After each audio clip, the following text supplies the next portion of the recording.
featuring Drake University football. Head football coach Rob Ash and your host Mick Trier. Brought to you in part by Capital City Buick, Des Moines' new value leaders. And by Home Team Pizza, free fast delivery. It's a hit. Hi, everyone, and welcome to the Rob Ash Show. A big week for the Drake Bulldogs last weekend as you headed over to Dayton, Ohio, Coach, and took this one on the chin, 24-7. An exciting football game, one the Drake Bulldogs probably could have won. Well, it was disappointing that we lost, Mick, especially because we lost by 17 points, because it was much closer than that, and we did have a lot of chances to win the game. Our defense played exceptional football after the first play, and our offense moved the ball up and down, but the same thing that hurt us last year hurt us again this year. We just had too many turnovers. Too many turnovers indeed. Do you think maybe just too many young kids playing this powerful Dayton team this year? I think when you put some young guys out there against Dayton, especially on their turf at homecoming, all the other hoopla that was going on with the game, yeah, there's some anxiety, some nervousness that causes some of the problems. But, you know, we had other people that made mistakes too, and it just was one of those things where Dayton just played a more sound, fundamental game. But we do have to bring up the point, of course, the Bulldogs were in the position to win the championship, and you were right there to do it. Well, we said all along, if we could get into the fourth quarter, coming down the wire with a chance to win the game, that we would bank on the Drake guys to pull it out. And in fact, we were about ready to do that. We were 17-7 in the fourth quarter, about 7 minutes left. We were driving inside their 20. Even a field goal there or a touchdown, you know, either one of those two would have put us within striking distance to finish out the game. Our defense was playing really well at that time, and we would have had a good chance, but another big turnover just took it out of our reach. Well, it was a hard-fought football game. We'll take a look at the highlights of that game right after this. Quality, style, luxury, everything you've come to expect from Buick. Selection, service, value, all you can expect when you visit Capital City Buick. From the Skylark to the Park Avenue Ultra, Capital City Buick offers Central Iowa's largest selection of new Buicks and has quietly built a reputation for genuine service, not pressure. Capital City Buick, Des Moines' new value leader. When Home Team Pizza delivers, we never know quite what to expect.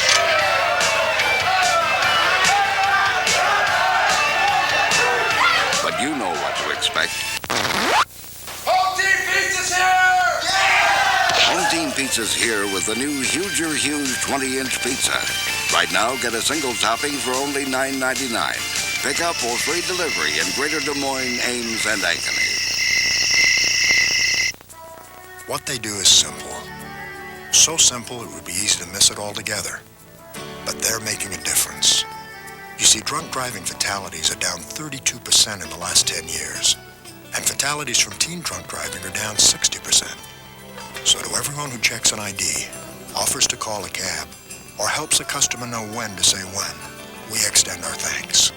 By doing what's right, you are making things better. A message from Budweiser.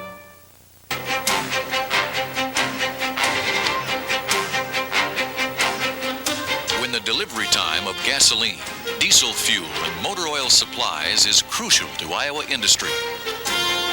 Timely personal service and quality Conoco products at an affordable price that service professionals and their customers can depend on. Parker Oil Company of Des Moines, Iowa.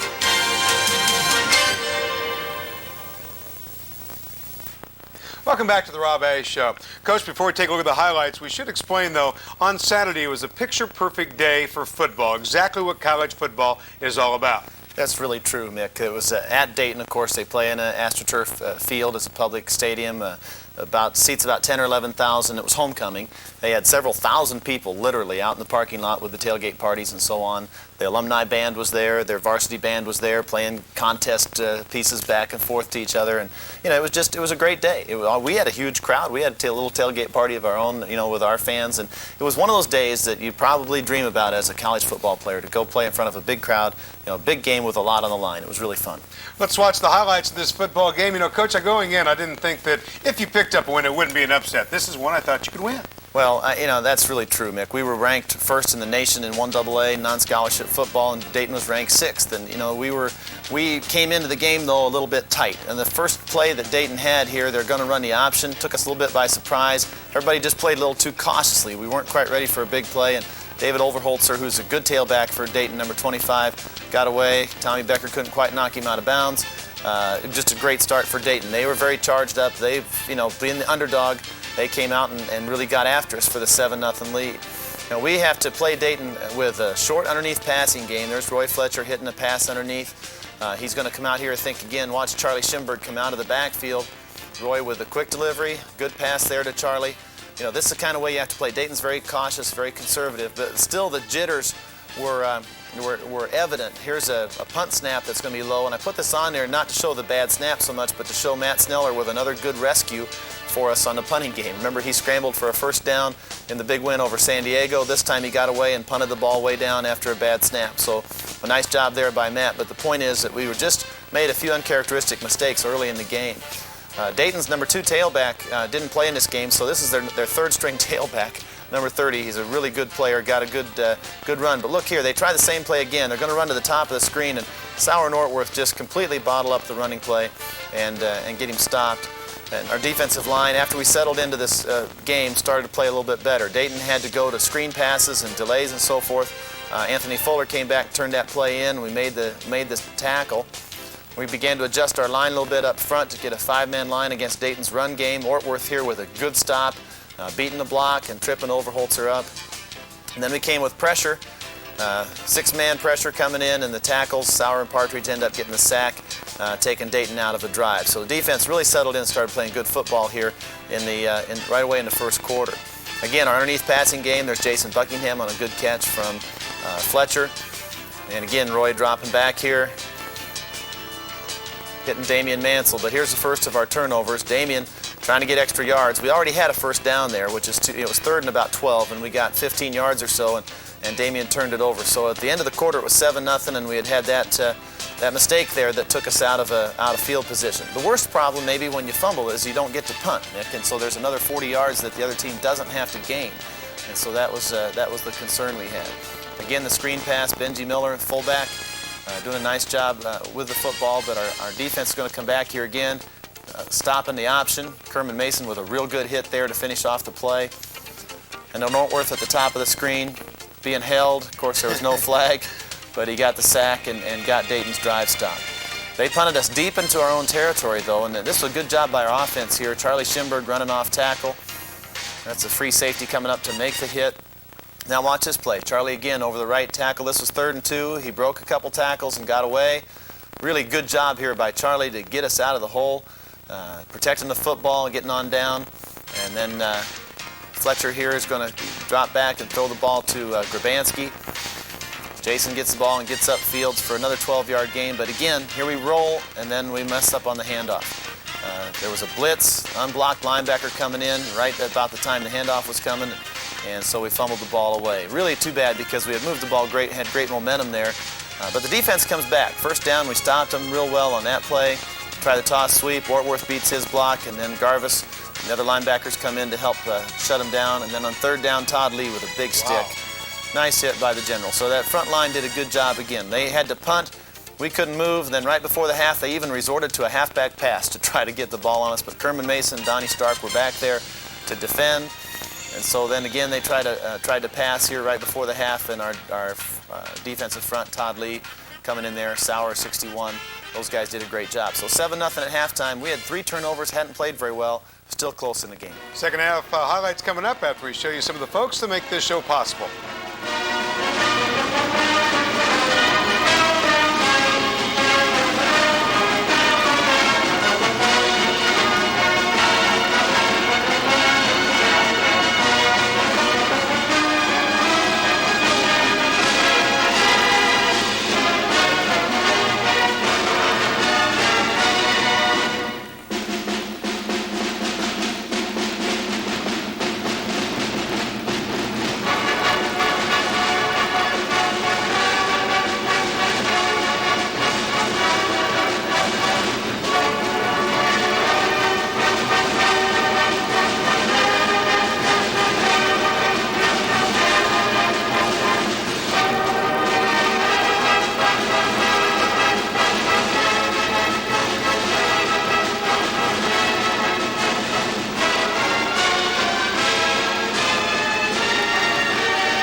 Coach, watching those first half highlights, I got to believe you didn't make many changes at halftime. No, we felt good, Mick. I mean, they had one play, and we had 3 turnovers, and it was 7-0. So we came out in the second half. We had to kick off to Dayton. A great job by 47, Jeremy Fisher there, and Craig McLean, number 18, covering the kick. Dayton had a procedure call. They started on their own 10-yard line.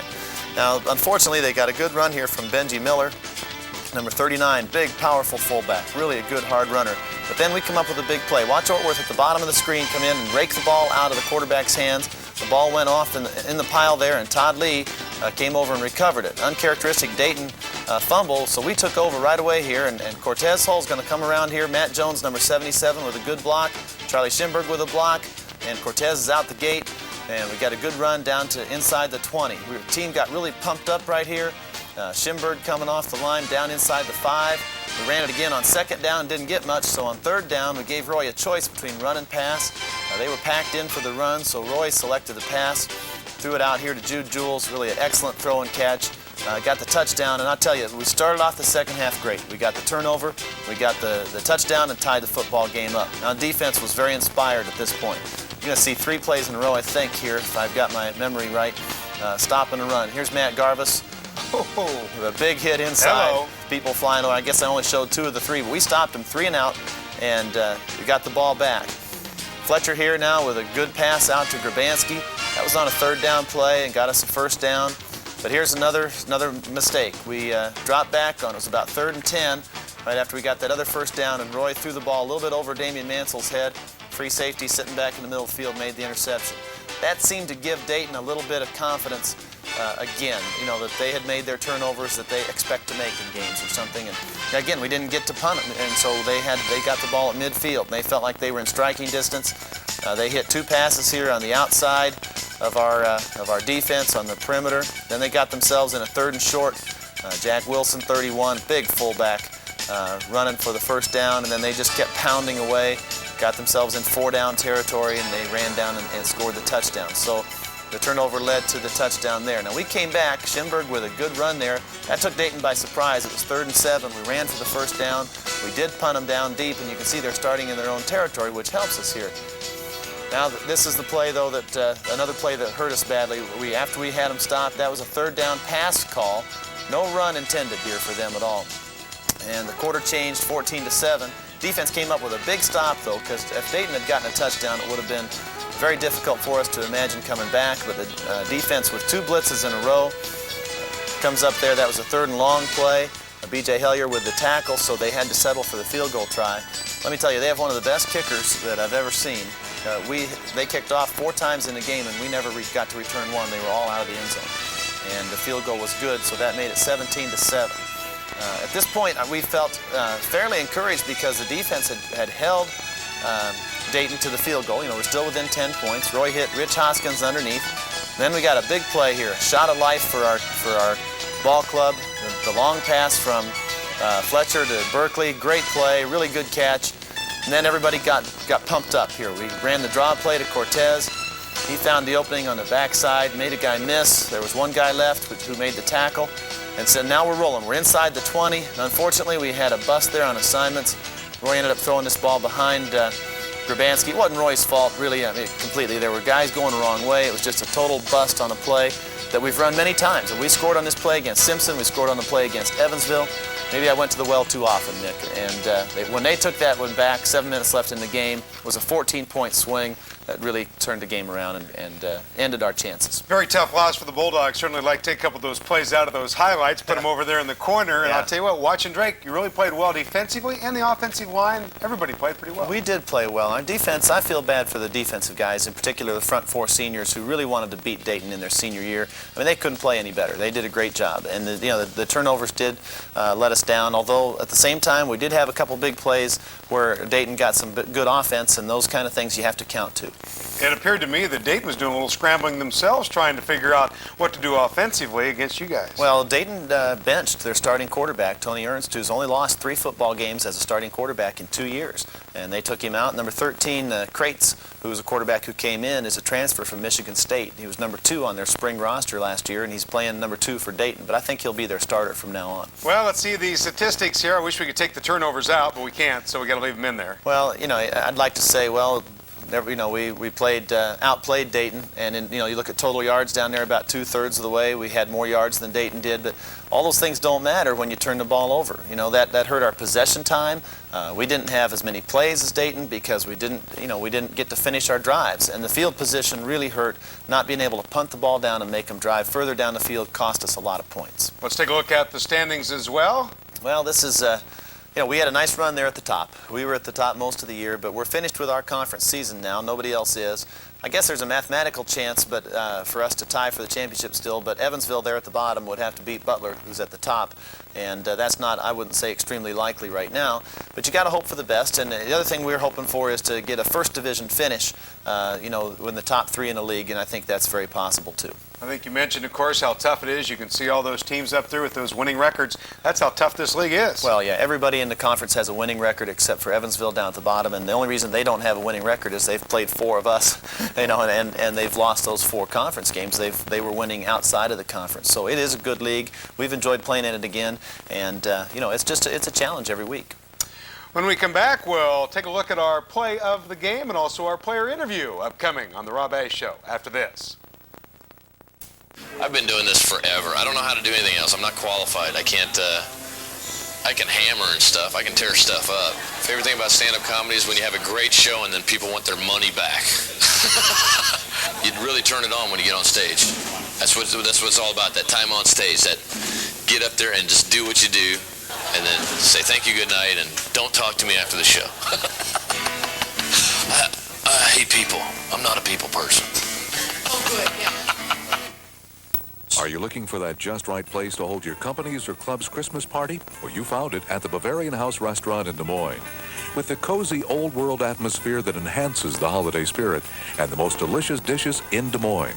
The Bavarian House features American favorites like prime rib and chicken, along with scrumptious German dishes and a dessert menu second to none. Call today to discuss your customized and personalized holiday party at the Bavarian House. 265-5611. That's 265-5611. To make a great Sunday brunch, start with a great view. Add something colorful and healthy. And don't forget to add something a little sinful. Add something steamy and delicious and really pile it on. Then make sure you add the right stuff, like good friends. Sunday morning at the Capitol View Dining Room. Brunch at the Best Western Starlight Village downtown once, and you'll be back for more. And welcome back to the Rob Ash Show. Time now for our Capital City Buick Play of the Game. Here's head coach Rob Ash. This week's Play of the Week is an example of the kind of defense that our front defensive line has been playing all year long. I just selected a standard running play, a counter sweep by the Dayton offense, and you're going to show how our defensive lines, particularly Todd Sauer and Craig Ortworth on this play, are going to play against a counter sweep. First of all, Sauer is going to come up and have a double team that he has to beat. Meanwhile, the guard and tackle are going to pull here for Dayton, and they're going to try to trap Craig Ortworth at the top of the screen. Notice the 2 guys pulling, but here's Sauer beating the double team and knocking a tackle off his block. Meanwhile, Ortworth defeated the pulling guard at his point of attack. Well, with all that congestion, the running back has to bubble around, and that gives our pursuit time to get there. There's Matt Garvis, outside linebacker. Here's Charlie Partridge hustling from his defensive tackle. Look at Todd Lee coming from the other defensive end. Lots of people to the football. And back here is Ortworth on the ground. Sauer's back here on the ground, but they're the ones who made the play by defeating the blocks at the point of attack. It's that kind of football that plays at the point of attack and the pursuit by the other guys on the defense that's given us such a great season defensively all year long. And that's this week's Play of the Week. And talking about defense, it's very tough, of course, to try and select 1 or 2 players. Our Home Team Pizza player interview with Glenn Norman this week is the defensive guys. Glenn Norman with this week's player interview. Is a tough day for the Bulldogs overall, but another good day for the defense. I'm with 2 defensive standouts, Anthony Fuller and Kevin Tippet. Anthony, let's start with you. A tough day for the ball club overall, but a day in which the defense played well yet again this week. Making your second collegiate start, it had to be a big thrill for you. Oh, yeah. I was prepared for it. You know, coaches have faith in me and believe in me, and I, have faith in myself. And with all the rest of my teammates, I know we can get the job done. One of the fine young players to come out of Florida. You guys kind of hang together. There's been some increased recruiting success in Florida with the number of you guys coming up this way. Yeah, recruiting's good down there. We got a lot of good players. It's good to, when you're up here, to have more players come with you and be here with you from Florida, from the same place. So, you know. What kind of leadership have you gotten? And we'll talk with Kevin in a moment about the senior leadership on this team, but what kind of leadership have you gotten from the seniors that will enable you to be a senior leader next year? Well, you know, especially some of the guys up on the line, you know, they've been here a while, and, you know, they keep telling me, you know, don't worry about this, don't worry about that, you know you can do it, you know, and that helps a lot when you got those guys behind you. It certainly has been an interesting transition for you, not only coming from Florida, but coming all the way up here to Des Moines, Iowa to play sometimes in the cold and the rain. What sort of transition has it been for you, both as a player and also academically? Drake's a good school. Oh, yeah, that's one of the main reasons I came here, is also to get an education. You know, Drake's a good school, and I'm playing football while I'm here, and, you know, it's tough getting used to it, but I still haven't gotten used to it, but I learned how to deal with it. So still 3 big games upcoming for you. I know that you guys want to finish strong, especially as a defensive unit. Oh yeah, that's definitely important. You know, we kind of fell short of what we wanted to achieve, but we still got 3 games left. You know, we're going to do this for the seniors, you know, and for the rest of the team, so we can have a good end of the year. Well, one of those seniors is the very fine linebacker, Kevin Tippet. And Kevin, turning to you, coming in as the second leading tackler on the day. Boy, the defense had another strong showing. You just continue to play better week after week. Yeah, the defense, I feel, has been coming together real strong as a unit. We had a disappointing day-to-day, had a couple of big plays sprung on us, but I think we'll come back and I think we'll make a strong showing the rest of the year. Now, overall, it was a very strong showing today. They did come out and get the long play on the first play from scrimmage. Were you surprised when that guy ran option? Not really. We've been preparing for option on and off, depending on what quarterback we faced, if we'd have option a little more or not. But just a broken assignment here or there by one player, just a little more speed than maybe we're used to. As an outside backer, how do your responsibilities vary versus that of Matt Garvis, who, as the middle backer, makes a lot of tackles in on a lot of plays? But you're in there a lot, too. Yeah, Matt's having a real good year. He's kind of the middle linebacker, kind of like seek out and make tackle on any play. I have to play a little more not finesse game, more cutbacks, hang back and lingered backside plays away from me. A little more maybe involved in some pass coverage, some outside blitzes. But it's a lot of the same run defense is the same for inside and outside linebackers. As we were talking with Anthony Fuller, there's still a lot of season left, 3 games left for you. How does the team reevaluate its goals now to take on the last 3 games of the year? Still 3 very important football games for you. Well, being a senior, and I know the senior class, tight bunch of guys, and we have 3 games left, and I think it's showing today we don't quit. No matter what scores, no matter what situation, I think we'll come back and make a strong showing the rest of the year. Well, certainly these 2 guys won't quit. Defensive stars that shone today on what was otherwise kind of a cloudy day for the Bulldogs. Anthony Fuller, Kevin Tippet, thanks for joining us. Our player interviews for this week. We'll be back to talk to the head coach himself about Nebraska Kearney, their next opponent, right after this. Quality, style, luxury, everything you've come to expect from Buick. Selection, service, value, all you can expect when you visit Capital City Buick. From the Skylark to the Park Avenue Ultra, Capital City Buick offers Central Iowa's largest selection of new Buicks and has quietly built a reputation for genuine service, not pressure. Capital City Buick, Des Moines' new value leader. When Home Team Pizza delivers, we never know quite what to expect.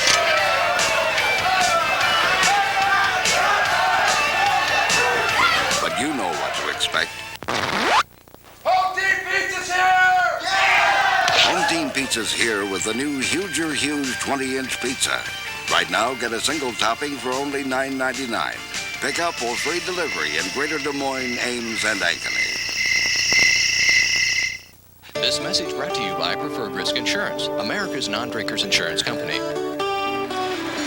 If we can get all the athletes and coaches in America buying into being all that God's created them to be, to understand that they are something special, then we can have an impact across America like no other group, because the athletes and coaches have the strongest influence in America today than any other group. One way to play is drug-free. One way to live. One way to be what God wants you to be. Sunday nights, they come to play on TNT. Good guys versus bad guys. Showdowns and shootouts. The chase, the unexpected twist, the magic. And that's why on Sunday nights, we come to play. Sunday Night NFL on TNT. In Des Moines, watch TNT on Channel 27.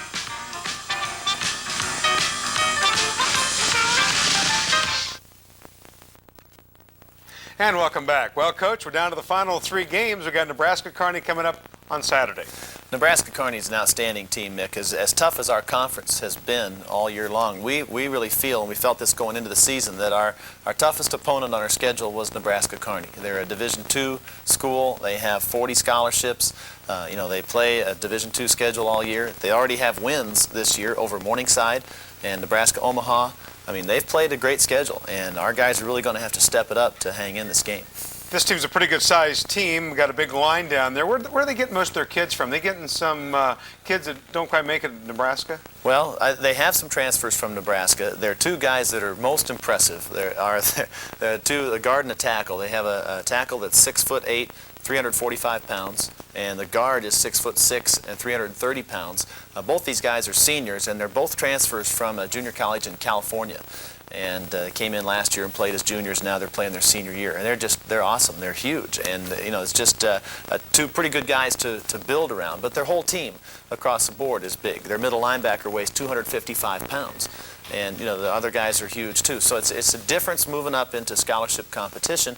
We're just going to have to hope for a little speed and finesse to try to get some plays in this football game. Coach, you've said it all year long that you like this team. This team gets itself ready to play. Now maybe one of their biggest challenges, coming off a game they wanted to win, thought they could win, a disappointing loss against Dayton. This is a big challenge for you, your coaching staff, and the players. It is, Mick, and I think our guys will be ready to play because they want to finish with a great record. Last year we were 8-2. Everybody thought that was a great record, and it was. We're faced with a situation now where we've got to win 3 games in a row to be 8-2 again. This team doesn't want to see the program take a step down record-wise from where they were a year ago, and I think they're highly motivated to try to win the last 3 and equal last year's record. Watching the highlights, though, of the Drake and Dayton football game, Drake's really playing well. I think that you're really catching Nebraska-Kearney at a good time, not because of the loss, but because the Bulldogs seem to be in sync. We are. We're playing excellent defense. I think we're moving the ball well. We've done a nice job, except for last week, in terms of protecting the football. Our possession time and so forth has been good. Those kind of things, if we can continue to play like we did the first 6 games of the season and not let this turnover thing become a plague, I think we'll be all right. But I tell you, if we put the ball on the ground again 4 times, it'll be tough to beat anybody the rest of the way. We really have to be careful about that. Should also mention this game is going to be started a little later. Is that right? That's right. They called us when the Colorado-Nebraska game was announced to be on national TV at 11 o'clock in the morning. They called us and said this game will start at 2 because most of their fans will be inside watching that game on TV before they come out. So it's a 2 o'clock start. Coach, on paper, this should be a heck of a game. It's going to be a great football game. Our guys will raise their level. We'll play hard against a very good opponent. Should be fun. Good luck to you. Thank you. We'll see you next week for the Rob A. Show.